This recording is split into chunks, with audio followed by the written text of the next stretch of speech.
Okay.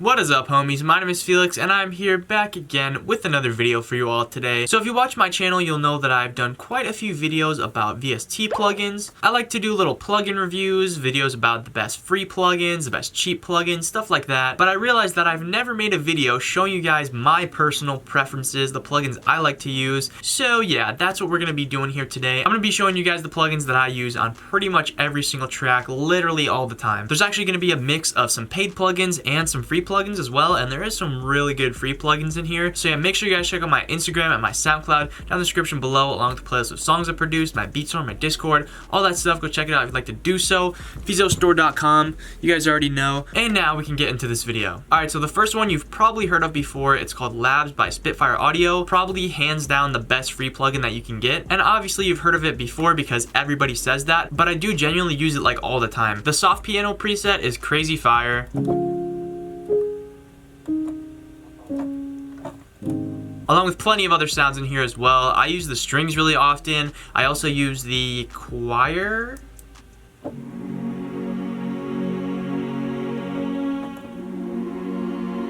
It's just so good. It's literally amazing. There's tons and tons of different sounds in here that are all so fire, and they're all free. So yeah, definitely go check this one out. This is just like an absolute must-have. Okay, so another one that I use all the time on pretty much every single one of my beats is Analog Lab, and a lot of people ask me if Analog Lab is actually worth it, and I would say it's definitely one of the more expensive plugins that's really worth it because they give you a lot of presets in here. I think there's like 3,000 or something. Roughly 2,500-ish, but still that's a ton of presets. And all the presets are made using Arturia's analog synth emulation plugins, and some of the sounds are actually presets from those old synths, which is really cool. I'll actually give you a perfect example of that right now. And there's honestly just a bunch of presets in here that I use all the time, and I just keep discovering new presets where I'm like, oh, that one's cool, oh, that one's cool. And then you just add them to your liked sounds, and then you have all the sounds that you ever liked pretty much, which is really cool. Okay, so next we have Expand. You guys already know I had to put this on here. This is just a must-have plugin for pretty much everybody. It's pretty much always on sale for about like $15. It's a great cheap plugin and has a bunch of different sounds. Tons and tons and tons and tons of different sounds. It's great for pretty much any genre, and like I said, it's just a must-have. Alright, so this next one is kind of a new plugin for me, but I've been using it constantly since I've gotten it. It's called DCO 106, and it's actually a Juno 106 emulation. I know there is better emulations out there, like the Arturia one is probably better, but I just got this one for like 20 bucks on sale. It gives you some great Juno keyboard sounds, and if you don't know much about like synths and stuff, just know that the Juno 106 and Juno 60 and those type of keyboards are probably the most popular keyboards of all time. So many people have used them for like the last however many years and are still using them today. And I use it for pretty much all the sounds, the bass sounds, the lead sounds, the arps and stuff, but my favorite sounds have to be the classic brass sounds like this.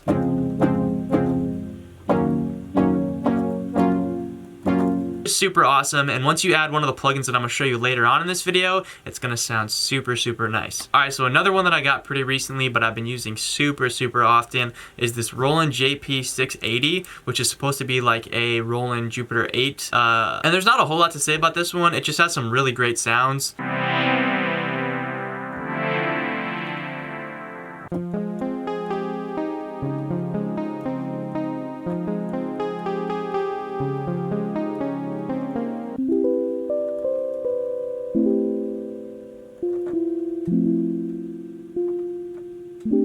So yeah, obviously just some really beautiful presets in there, and you can make your own if you want to as well. Alright, so up next is actually Serum, and you guys may have seen me make a video on me using this for the first time only like a month ago or so, but since then I've actually been using it really often. It's really, really easy to make whatever kind of sound you want. I'll show you how quickly you can go from this sound to a really nice pad sound. So basically you just go into the oscillator, you go to analog and then sine wave, and then you go to the envelope, you turn this attack up a little bit, and then you bring this out, and now you have this.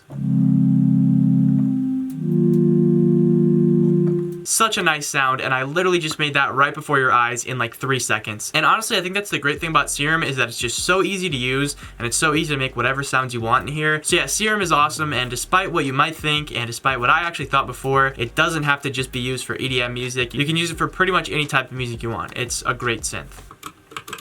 Alright, so the last instrument plugin that I use pretty much all the time on most of my beats is the Essential Keyboard Collection by Sonivox, and it just has a bunch of really great piano sounds in here for whatever application you might need them for. They literally have the piano that I used like 2 videos ago.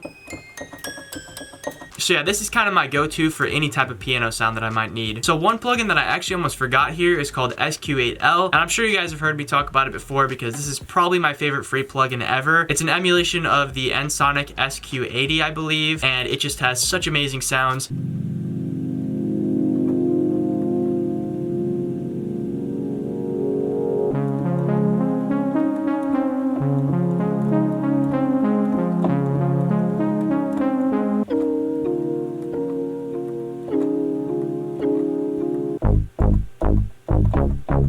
All those sounds are within the first 10 presets, and by the way, there's this many presets. So I just use this thing anytime I need a vintage, very clearly old analog synth type sound. This is pretty much my go-to plugin. I've been using this thing for probably like 4 or 5 years now. Alright, so now I'm going to show you guys all of the effects plugins that I use all the time, and these ones are pretty dope. These are probably my favorite, to be honest. So the first one is the compressor that I use on pretty much all my bass sounds, and it's this TR5 Black 76 compressor, and it's just such a great plugin. You literally don't need to do anything. Listen to the difference with the plugin off versus the plugin on.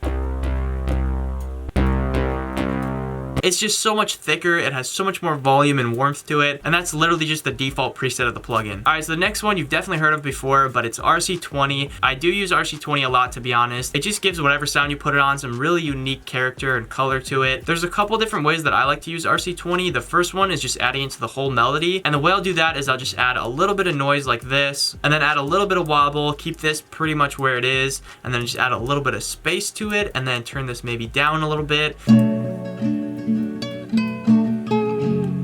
It just sounds so much more vintage than this. And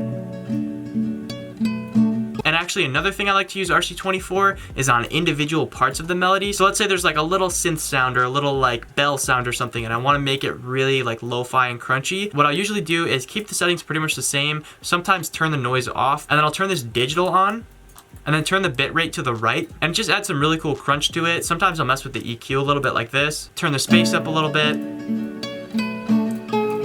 And now you have a super ambient, really cool type of sound. Alright, so this one right here is kind of like my secret sauce for any type of analog synth emulation plugins. I basically use this, IVG i2. It's just a really nice plugin. I think it's mostly like a saturation / compression plugin, but I have a little preset here that just gives it a slight analog boost. Basically just turn that on, and it makes any emulation plugin that you have sound much more like the real thing. So another one that I use to get kind of a similar effect to RC20 is called Reels. It basically just makes your stuff sound like it was recorded on tape.